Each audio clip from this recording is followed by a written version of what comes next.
ونعوذ بالله من شرور أنفسنا ومن سيئات أعمالنا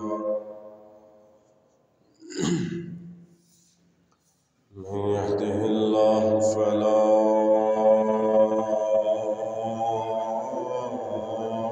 مضل له ومن يضلله فلا هادي له وأشهد أن لا إله إلا الله وحده لا شريك له وأشهد أن محمدًا عبده ورسوله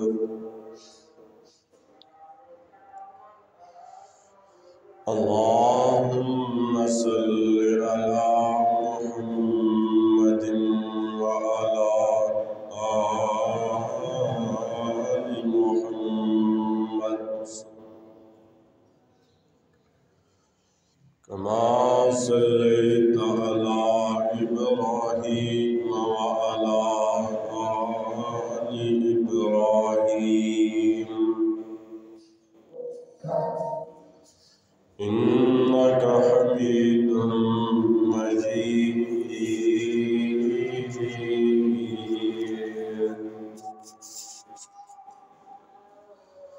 اللهم بارك على محمد وعلى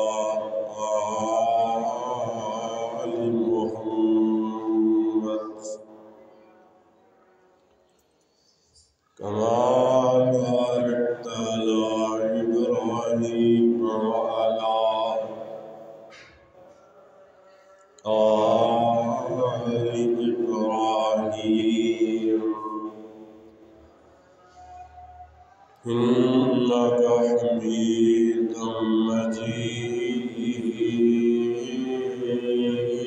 مجيد رب اشرح لي صدري ويسر لي أمري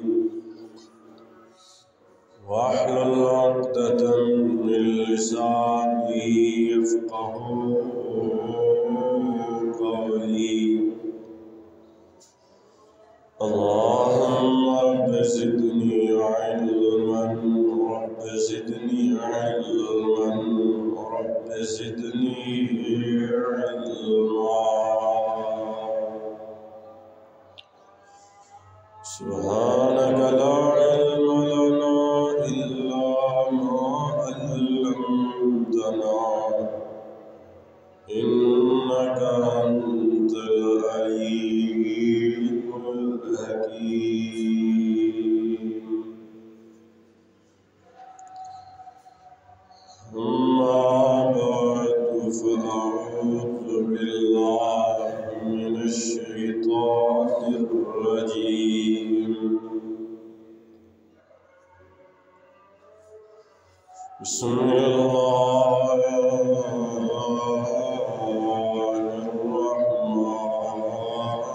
الرحيم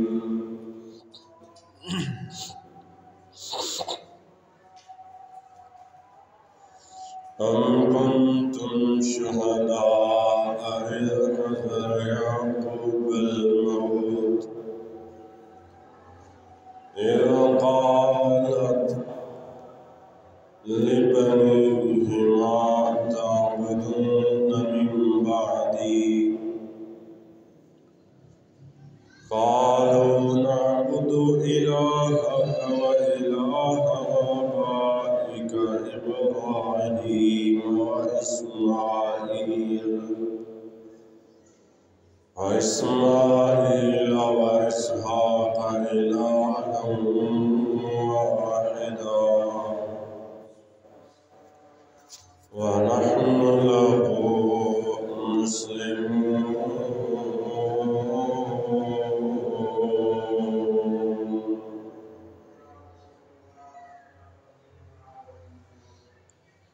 مختصر حمد و صلاۃ بعد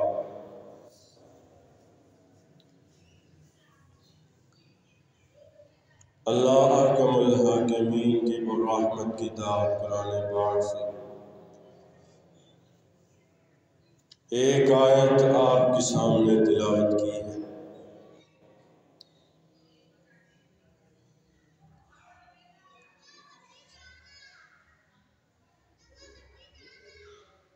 پچھلا خطبہ جمعہ کے اندر امام کائنات جناب محمد رسول اللہ صلی اللہ علیہ وآلہ وسلم کی ایک حدیث،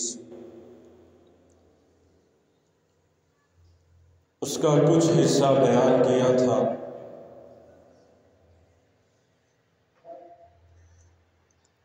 نبی پاک صلی اللہ علیہ وآلہ وسلم کے صحابی حضرت عقبہ بن عامر رضی اللہ تعالی عنہ نبی پاک کی خدمت میں حاضر ہوئے اور سوال کیا، من نجات یا رسول اللہ صلی اللہ علیہ وآلہ وسلم، اے اللہ کے رسول نجات کیسے ملے گی، طریقہ بتائیں، کون سے کام کروں گا تو مجھے نجات ملے گی، کون سے عمل کروں گا تو اللہ مجھے جہنم سے بچا لے گا، میں کیسے جنت کا حقدار بن سکتا ہوں۔ امام کائنات محمد الرسول اللہ صلی اللہ علیہ وآلہ وسلم نے جو سب سے پہلی چیز بتائی تھی، نبی پاک فرماتے ہیں، اے عقبہ بن عامر، سب سے پہلا کام جو تم نے کرنا ہے، امسک علیک لسانک، اپنی زبان پر کنٹرول کرنا۔ پہلی چیز اپنی زبان کی حفاظت ہے۔ دوسرا کام امام کائنات محمد رسول اللہ صلی اللہ علیہ وآلہ وسلم فرماتے ہیں، وَلْيَسْعَكَ بَيْتُكَ، اے عقبہ بن عامر، تو مجھ سے سوال کرتا ہے کہ نجات کیسے ملے گی۔ ہم بھی نجات حاصل کرنا چاہتے ہیں، ہم بھی اللہ کی جنت میں جانا چاہتے ہیں، جہنم سے بچنا چاہتے ہیں، تو ہمارے لیے بھی یہ بات ہے۔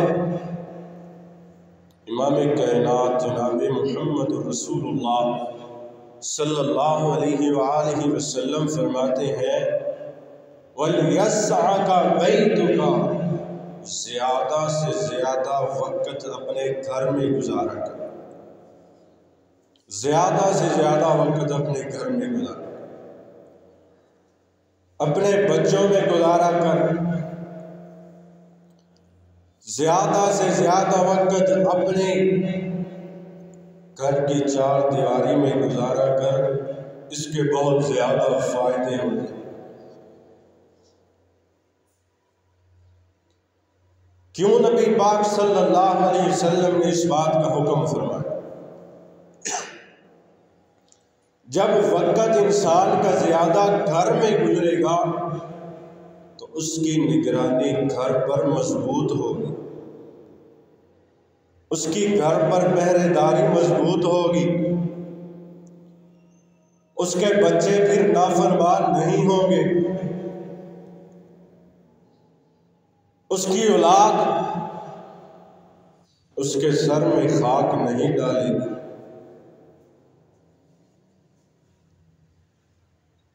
جس بندے کی گھر میں نگرانی اچھی ہوگی، اس کی اولاد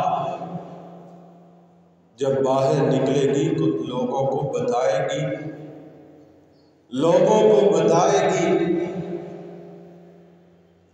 کہ ہمارے گھر میں ہمارا ایک سربراہ موجود ہے۔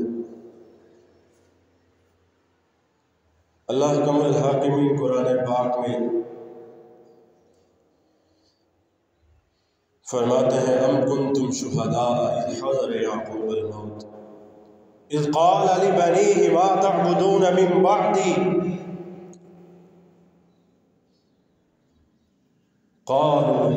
إلهك وإله آبائك إبراهيم وإسماعيل وإسحاق إلها واحدا ونحن له مسلمون۔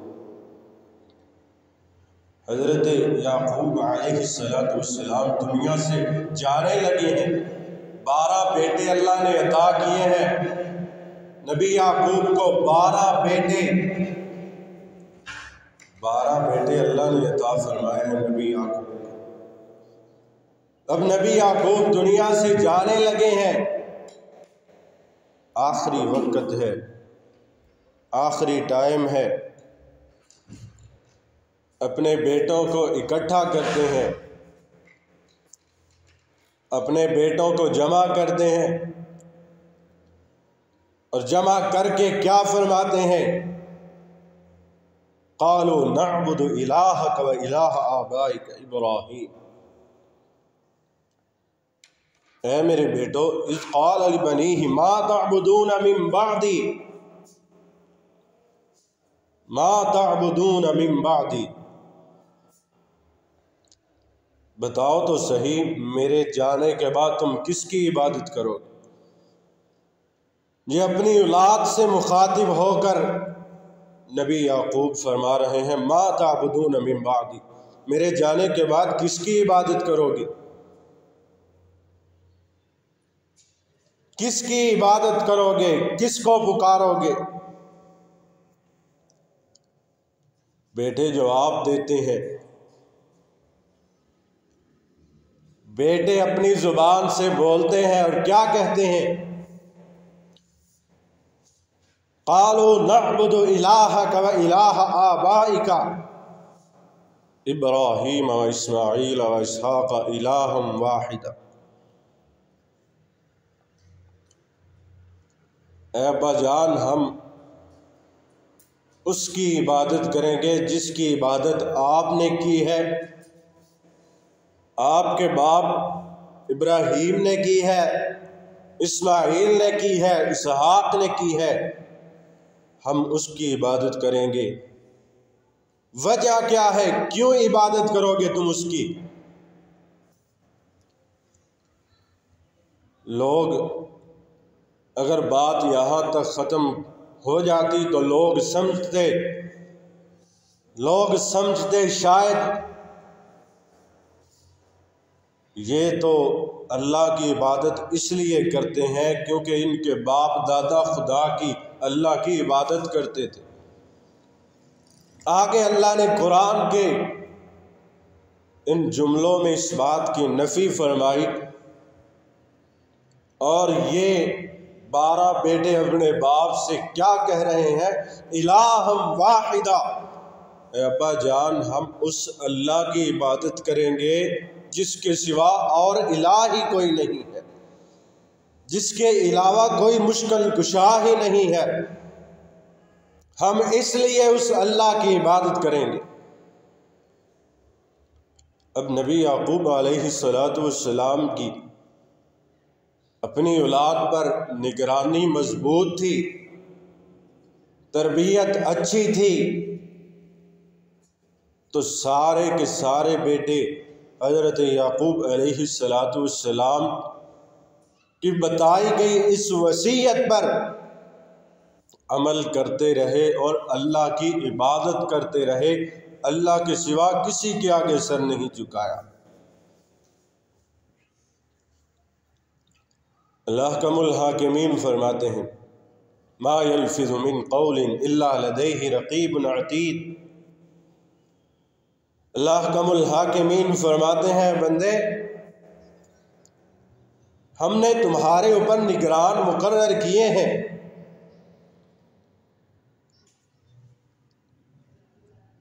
نگران مقرر کیے ہیں، اور ہر انسان پر اللہ نے لگائے ہیں کرامن کاتبین یعلمون ما تفعلون۔ اللہ فرماتے ہیں جو تم بات کرتے ہو وہ لکھ لیتے ہیں، بات اچھی ہو تب بھی، بات بری ہو تب بھی۔ قرآن پاک کے اندر اللہ حکم الحاکمین فرماتے ہیں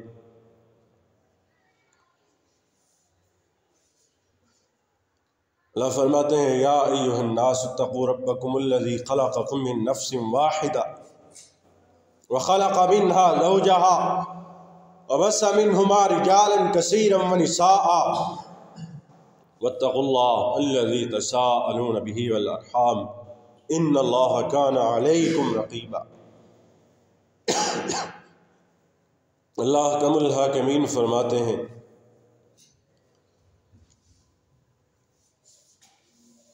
یا ایھا الناس اتقوا ربکم الذی خلقکم من نفس واحدہ، ہم نے تمہیں ایک جان سے پیدا کیا ہے، ایک جان سے ہم نے تمہیں بنایا ہے۔ اب اللہ نے ہر بندے کو اپنے خاندان، اپنی اولاد، اپنے گھر پر نگران مقرر کر دیا ہے۔ ہر بندہ اپنے اپنے گھر پر نگران بن چکا ہے، اس سے حساب لیا جائے گا، سوال کیا جائے گا، پوچھا جائے گا۔ پوچھنا اللہ احکم الحاکمین فرمائیں گے بندے تمہارے کنٹرول میں تھا، تمہاری پرورش میں تھا، تمہارے گھر میں تھا، بتاؤ تو صحیح تم نے کیا حاصل کیا ہے، کیا تربیت کی ہے، تم نے کیا سکھایا ہے، تم نے اپنی اولاد کو کیا پڑھایا ہے۔ امام کائنات جناب محمد رسول اللہ صلی اللہ علیہ وآلہ وسلم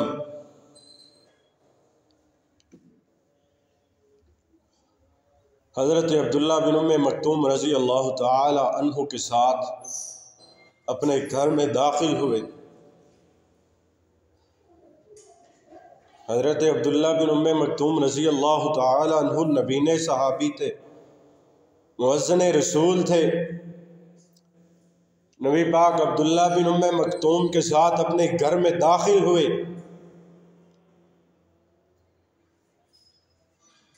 تو نبی پاک کے گھر والوں نے سمجھا شاید یہ عبداللہ بن ام مکتوم نبینا صحابی ہے، اگر ہم اس سے پردہ نہ بھی کریں تو کوئی حرج کی بات نہیں ہے، کوئی اتنا بڑا مسئلہ نہیں ہے، کوئی اتنی بڑی بات نہیں ہے اگر عبداللہ بن ام مکتوم سے پردہ نہ بھی کیا جائے۔ عبداللہ بن ام مکتوم صحابی کون تھا؟ مکے کے چودھری نبی پاک کے پاس آئے اور آ کر کہتے ہیں اے محمد صلی اللہ علیہ وسلم، ہم آپ کی بات سننے کے لیے تیار ہیں، لیکن ہماری ایک شرط ہے۔ فرمایا کیا شرط ہے؟ ہماری یہ شرط ہے کہ جب ہم آپ کے پاس بیٹھے ہوں گے، آپ سے سیکھ رہے ہوں گے، تو آپ کا کوئی غریب صحابی آپ کے پاس نہیں آئے گا، کوئی غریب صحابی آپ کے پاس نہ آئے، ہماری یہی شرط ہے۔ امام کائنات محمد رسول اللہ صلی اللہ علیہ وسلم کو اللہ نے خلق عظیم سے نوازا تھا، اللہ نے اعلیٰ اخلاق عطا فرمایا تھا۔ فَبِمَا رَحْمَةٍ مِّنَ اللَّهِ لِنْتَ لَهُمْ وَلَوْ كُنْتَ فَظًّا غَلِيظَ الْقَلْبِ لَانفَضُّوا مِنْ حَوْلِكَ فَاعْفُ عَنْهُمْ وَاسْتَغْفِرْ لَهُمْ وَشَاوِرْهُمْ فِي الْأَمْرِ فَإِذَا عَزَمْتَ فَتَوَكَّلْ عَلَى اللَّهِ۔ اللہ فرماتے ہیں اے محبوب پیغمبر، ہم نے آپ کو نرم طبیعت عطا فرمائی ہے، یہی وجہ ہے کہ جو آپ کے پاس آتا ہے وہ واپس جانے کا نام ہی نہیں لیتا۔ یہ آپ کے نرم رویے کا اثر ہے، نرم مزاج کا اثر ہے، یہ آپ کے اعلیٰ اخلاق کی برکت ہے۔ نبی پاک کو اعلیٰ اخلاق عطا کر کے اللہ نے قرآن پاک کی آیت میں اعلان بھی فرما دیا اے محبوب پیغمبر، یہ آپ کی برکت نہیں ہے، یہ ہماری طرف سے آپ پر رحمتیں نازل ہوتی ہیں، یہ ہماری طرف سے آپ پر برکتیں اور رحمتیں اترتی ہیں کہ ہم نے آپ کو نرم مزاج عطا فرمایا ہے، جو آپ کے پاس آتا ہے وہ واپس جانے کا نام نہیں لیتا۔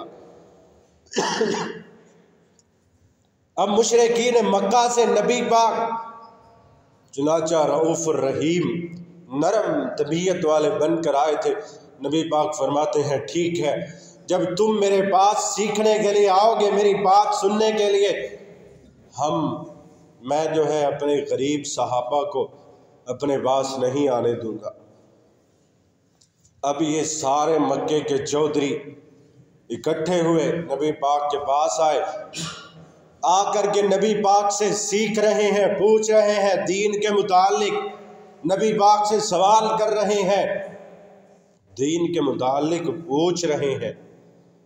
ادھر سے یہ عبداللہ بن مکتوم کے دل میں خیال آیا کہ محمد رسول اللہ صلی اللہ علیہ وسلم کے پاس جا کر ایک مسئلہ ہے، میں وہ پوچھ لوں۔ یہ عبداللہ بن مکتوم صحابی، نبینا صحابی، یہ اپنے گھر سے نکلا، چلتا نبی پاک کی خدمت میں آیا۔ اب عبداللہ بن مکتوم کو کیسے پتا چلا کہ نبی پاک فلاں جگہ پر موجود ہے؟ وہ تو نبینا صحابی تھا۔ عبداللہ بن مکتوم بیان کرتے ہیں کہ میں نبی پاک صلی اللہ علیہ وآلہ وسلم کی خوشبو سے پہچان جاتا تھا کہ نبی پاک ان راستوں سے گزر کر گئے ہیں۔ میں نبی پاک کی خوشبو سے پہچان لیتا تھا کہ نبی پاک ان راستوں سے گزرتے ہوئے گئے چلے ہیں۔ اب یہ صحابی عبداللہ بن مکتوم نبی پاک کو نظر آئے ہیں، نبی پاک کے نہ دل میں کچھ آیا، نہ ماتھے پر بل پڑے، نبی پاک دل میں سوچنے لگ جاتے ہیں کہ میں نے تو ان سے وعدہ کیا تھا، مکے والوں سے، ان چودھریوں سے، کہ جب تم لوگ میرے پاس ہوگے تو یہ کوئی غریب صحابی میرے پاس نہیں آئے گا۔ یہ عبداللہ بن مکتوم تو میری طرف آ رہا ہے، یہ عبداللہ بن مکتوم تو میری طرف چل کر آ رہا ہے۔ اب یہ چلتا نبی پاک کے پاس پہنچا ہے، آسمان سے اللہ کا الحاکمین نے قرآن کو نازل فرما، نبی پاک کے تھوڑے سے جو دل میں نبی پاک کے بات آئی تھی کہ پتہ نہیں یہ مکے والے چودھری کیا محسوس کریں گے، یہ کیا کہیں گے۔ اللہ کا الحاکمین قرآن پاک کو اتارتے ہیں اور فرماتے ہیں، اے محبوب پیغمبر جناب محمد صلی اللہ علیہ وسلم، عبس وتولی ان جاءہ الاعمى وما يدریک لعلہ یزکا او یذکر فتنفعہ الذکریٰ۔ اے محبوب پیغمبر جناب محمد رسول اللہ صلی اللہ علیہ وآلہ وسلم، عبس وتولی ان جاءہ الاعمى وما يدریک لعلہ یزکا، ان مکے کے چودھریوں کو اپنی محفل سے نکال دیجئے، بھگا دیجئے، ان کو اپنی محفل سے، اپنی نظروں سے دور کر دیجئے۔ اللہ کی نظر میں ان چودھریوں کی وہ عزت نہیں ہے جو نبین صحابی عبداللہ بن مکتوم کی عزت ہے۔ عزت ایمان والوں کو ملتی ہے، اللہ کی نظر میں عزت عبداللہ بن مکتوم کی ہے، نبینا ہے، اللہ کی نظر میں اس کی عزت ہے۔ وجہ کیا ہے؟ اتنی عظمت اللہ نے عطا فرمائی ہے عبداللہ بن مکتوم کو۔ عبداللہ بن مکتوم کے دل میں ایمان کی روشنی موجود، یہ وہی عبداللہ بن مکتوم ہے جو مؤذن رسول ہے، اذانیں دینے والا۔ نبی پاک صلی اللہ علیہ وآلہ وسلم اپنے گھر میں داخل ہوئے، عبداللہ بن مکتوم ساتھ ہے۔ گھر والوں نے سمجھا کہ پردے کی ضرورت نہیں، یہ تو نبینا ہے، دیکھ نہیں سکتا۔ عبداللہ بن مکتوم کی بات پوری ہوئی، یہ چلے گئے۔ نبی پاک صلی اللہ علیہ وآلہ وسلم اپنے گھر والوں سے مخاطب ہوئے، اپنی بیٹیاں اور بیویوں سے مخاطب ہوئے۔ نبی پاک صلی اللہ علیہ وسلم کن سے مخاطب ہوئے؟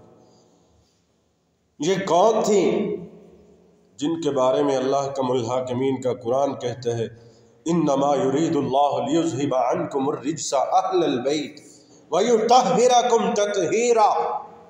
یہ تو اہل بیت کے فرد تھے جن سے اللہ نے برائیوں کو تو پاک کر دیا تھا، جن کی زندگیوں سے اللہ نے کمیوں کو تو نکال دیا تھا، جن کی زندگیاں تو ایمان پر مبنی تھی، جو جیتے تھے ایمان پر، جن کی موت آتی تھی ایمان کی حالت میں آتی تھی، یہ وہ لوگ تھے۔ امام کائنات جناب محمد الرسول اللہ صلی اللہ علیہ وآلہ وسلم فرماتے ہیں، مخاطب ہوئے اپنے گھر والوں سے، سیدہ فاطمہ الزہرا رضی اللہ تعالی عنہا، یہ کون سیدہ فاطمہ ہے جن کے بارے میں محمد الرسول اللہ صلی اللہ علیہ وآلہ وسلم نے فرمایا، فاطمہ تو جنتی عورتوں کی سردار ہوگی۔ یہ وہ فاطمہ ہے۔ نبی پاک مخاطب ہوئے، مخاطب ہو کر کیا فرماتے ہیں؟ فاطمہ، اے میرے گھر والوں، اے میرے اہل، اے میرے بیوی بچوں، عبداللہ بن ام مکتوم غیر محرم مرد ہمارے گھر میں داخل ہوا۔ عبداللہ بن ام مکتوم ہمارے گھر میں آیا، تم نے پردہ کیوں نہ کیا؟ تم نے کیوں نہ پردہ کیا؟ کیا وجہ تھی؟ کیا معاملہ تھا؟ کیا بات تھی کہ عبداللہ بن ام مکتوم غیر محرم بندہ ہمارے گھر میں آیا اور تم نے پردہ نہ کیا؟ کیوں پردہ نہ کیا تم نے؟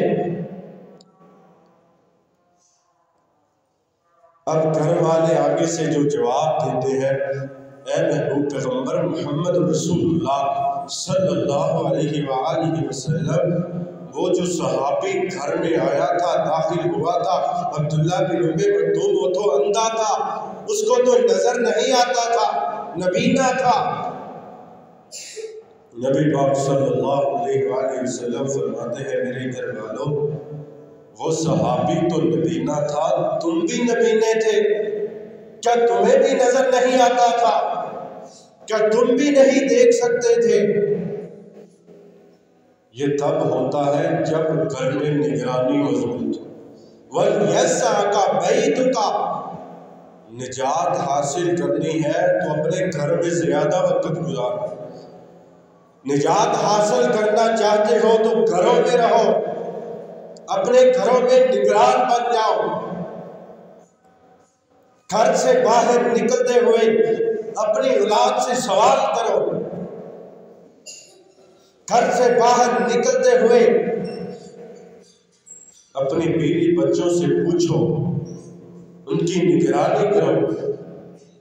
جو چیز بغیر نگرانی کے چھوڑ دی جاتی ہے اس کو لوگ ذلیل کر دیتے ہیں، اس کو لوگ اہمیت نہیں دیتے، اس کی کوئی اہمیت نہیں رہتی معاشرے میں۔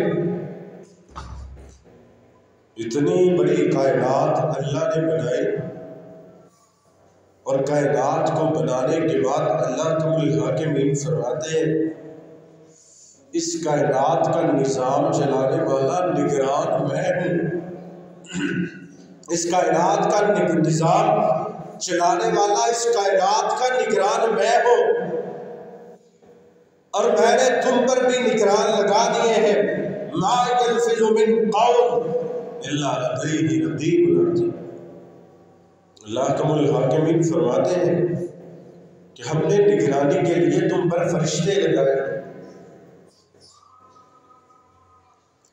قرآن پاک کی سورہ لقمان کے اندر اللہ کم الحاکمین ایک اور انداز میں اس بات کا اعلان فرماتے ہیں، اللہ کا ایک بندہ ہے جو اپنے بیٹے کو اپنے پاس بٹھا کر کیا سمجھاتا ہے۔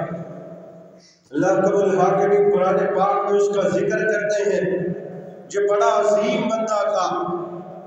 وَإِذْ قَالَ لُقْمَانُ لِابْنِهِ وَهُوَ يَعِظُهُ یا بنی لا تشرک باللہ۔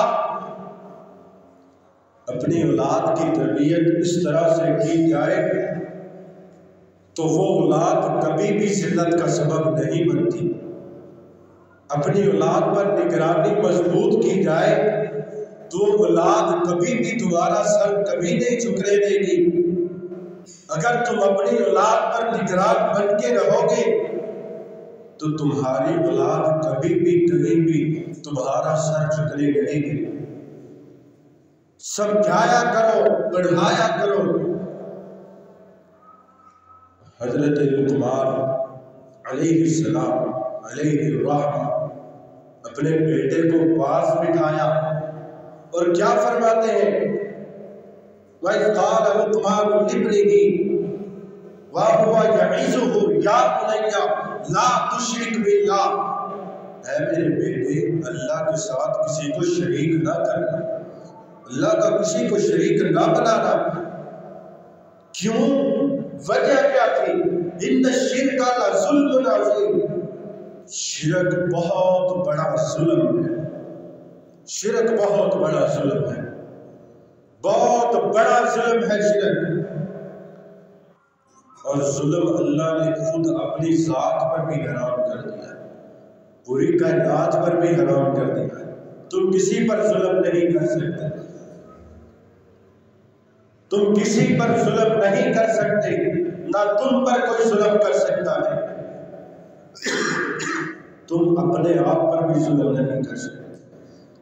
قرآن پاک کی اگلی آیت میں اللہ قول الحاکمین فرماتے ہیں وَإِنْ جَاهَدَاكَ عَلَىٰ أَن تُشْرِكَ بِي مَا لَيْسَ لَكَ بِهِ عِلْمٌ فَلَا تُطِعْهُمْ وَصَاحِبْهُمْ فِي الدُّنْيَا مَعْرُوفًا وَاتَّبِعْ سَبِيلَ مَنْ أَنَابَ إِلَيَّ ثُمَّ إِلَيَّ مَرْجِعُكُمْ فَأُنَبِّئُكُم بِمَا كُنتُمْ تَعْمَلُونَ يَا بُنَيَّ إِنَّهَا إِن تَكُ مِثْقَالَ حَبَّةٍ مِّنْ خَرْدَلٍ فَتَكُنْ فِي صَخْرَةٍ أَوْ فِي السَّمَاءِ وَأْتِ أَوْ فِي الْأَرْضِ يَأْتِ بِهَا اللَّهُ، اے میرے بیٹے تو ذرہ برابر بھی نیکی کرے گا جو تیرے دل میں ہوگی، قیامت والے دن وہ بھی تیرے سامنے لائی جائے، جو تیرے دل میں ہوگا وہ بھی سامنے آئے گا، جو تمہارے دل میں خیال آئے گا ذہن میں وہ بھی تمہارے سامنے آ جائے گا۔